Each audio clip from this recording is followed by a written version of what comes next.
Oi gente, eu sou a professora Sônia e hoje eu estou aqui no quadro Verso e Reverso para conversarmos um pouquinho sobre a terceira crônica de Nárnia, O Cavalo e seu Menino.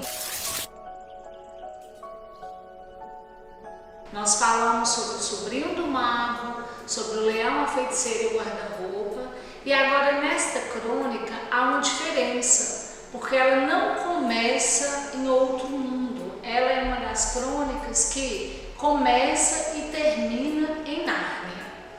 E como tudo acontece, ela nos ensina muita coisa, porque é a história de um menino, Shasta, que foi deixado numa praia e um homem o encontrou e o criou.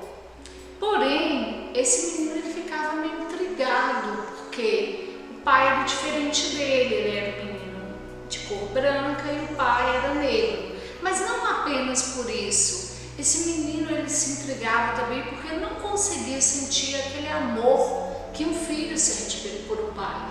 Porque esse homem, o Arriche, às vezes, se a pesca não ia bem, esse homem o maltratava. Um belo dia, chega um senhor na casa do Shasta, deste menino.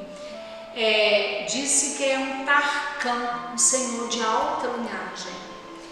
E ele vai conversar com o pai do Shasta, e nesta conversa, esse menino escuta que esse senhor queria comprá-lo.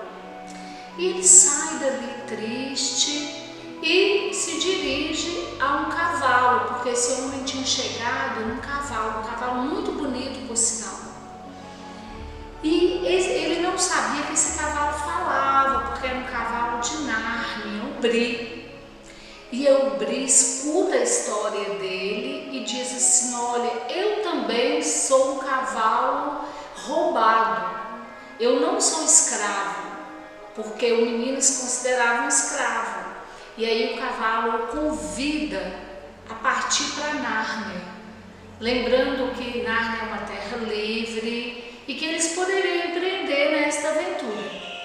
Então, o cavalo e seu menino é uma jornada até Nárnia, porque Shasta e Bri partem em rumo à libertação. No caminho, eles conhecem uma menina, que por sinal estava vestida de menino, Aravis. E essa menina conta para o Shasta que ela estava fugindo de um casamento forçado. Ela também era de alta linhagem, estava prometida para um Tarkan com mais de 60 anos de idade.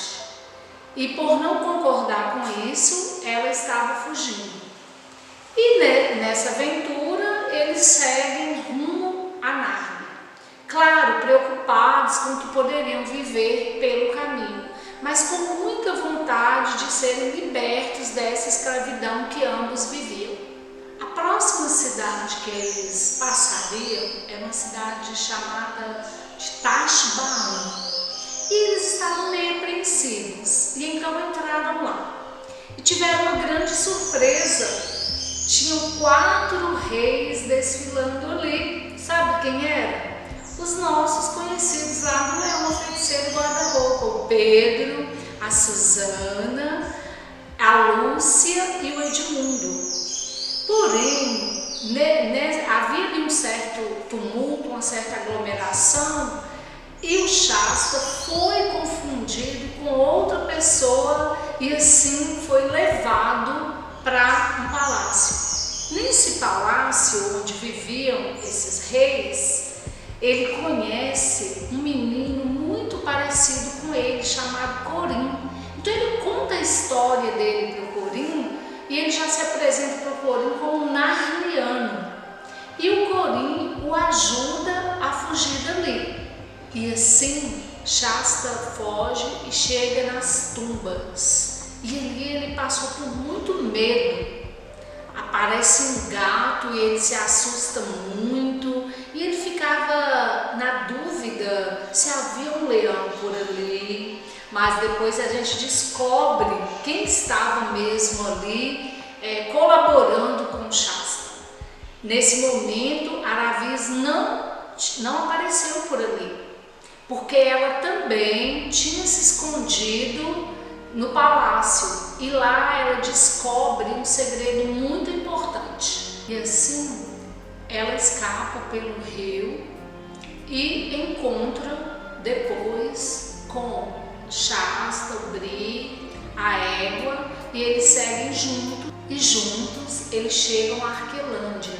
E ali teria uma grande missão: avisar o rei Luna sobre o ataque do Rabadash.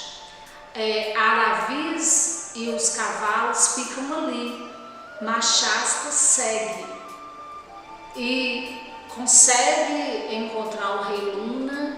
E então, quando os portões se fecham, Aslan aparece. E esse é um dos momentos muito interessantes da crônica, porque ele se diz um desgraçado, um menino sem sorte. E o Aslan, a princípio, lambe a mão dele e ele pergunta: mas você não é um gigante? E aí Aslan diz que queria ouvir a história dele. E ele então conta toda a sua história para Aslan. Antes ele chora.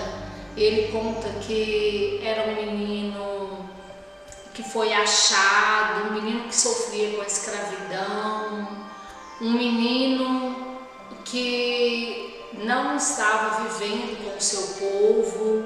Enfim, ele se declara como alguém que precisava muito de um socorro e que não sentia esse amor. E Aslan então diz algo muito interessante para ele. Aslan disse assim para ele: não acho que seja um desgraçado, mas não foi falta de sorte ter encontrado leões. Aí Aslan diz: olha, naquele momento quando você foi achado no rio, naquele momento quando você segue em direção a Nárnia, neste momento em que você está comigo aqui, se sente triste, em todos eles eu estava com você. Eu sou o leão, eu sou esse que te fortalece. E Shasta então ele escancara a boca e ele não diz mais nada ali. E aí Aslan diz algo bem interessante para ele, assim: olha, fui eu o leão que o forçou a encontrar com Aravis, fui eu aquele gato, fui eu que espantei os chacais, fui eu o leão que te empurrou para a praia, aquela canoa que você estava. E ele então pergunta assim: mas você que machucou o Aravis? Porque ela tinha se machucado antes. E ele fala: fui eu. E depois nós leitores entendemos isso lá na frente, quando o Aslan conversa também com o Aravis. E o Aslan diz para ele uma frase interessantíssima. Ele diz assim: olha, filho, estou contando a sua história, não é a história dela. Para cada um eu conto a história que lhe pertence. E assim, Shasta percebe o milagre de estar em Nárnia. Ele percebe que o tempo todo ele foi conduzido pelo leão, por Aslan. E assim, no capítulo 13, a gente tem a batalha de Anvar. Nessa batalha, o Edmundo luta com Rabadash, o Shasta e o Corim lutam também. E eles vencem. E aí acontece algo interessante, porque o Shasta descobre que é irmão de Corim. No capítulo seguinte, tem um encontro do Aslan com Aravis. Então ele se revela para ela também, como ele estava o tempo todo cuidando dela. E da mesma forma, ele conversa com o Bri, porque o Bri se considerava um cavalo desanimado, ele não via o potencial que ele tinha. E o Aslan encoraja e o coloca para frente. E no capítulo 14, Shasta revê Aravis. Ele estava com trajes reais, e então ele conta para ela que era filho do rei Luna, porque ele descobre que ele era irmão gêmeo do Corim e que seu nome era Cor. E um funcionário do pai dele, há muito tempo atrás, o roubou. Por isso ele foi viver como escravo. E Aravis é muito bem recebida pelo rei Luna.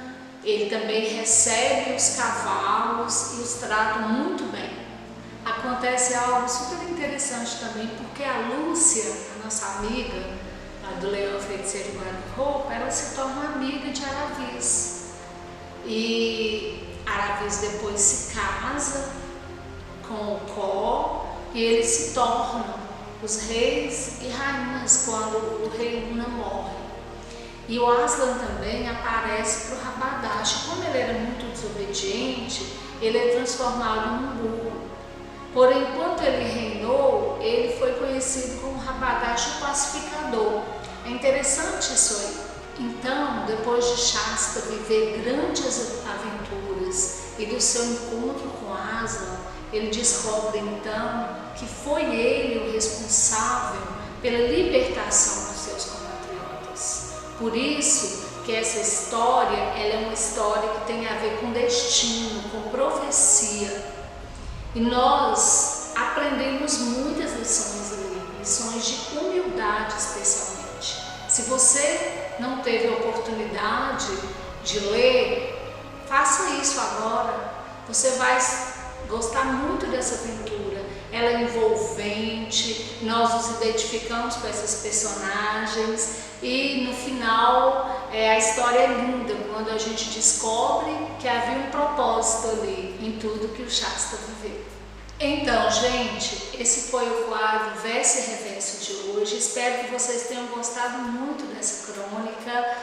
Deixe seu like, se inscreva no canal, porque essa é a nossa escola em movimento por você. Um beijo!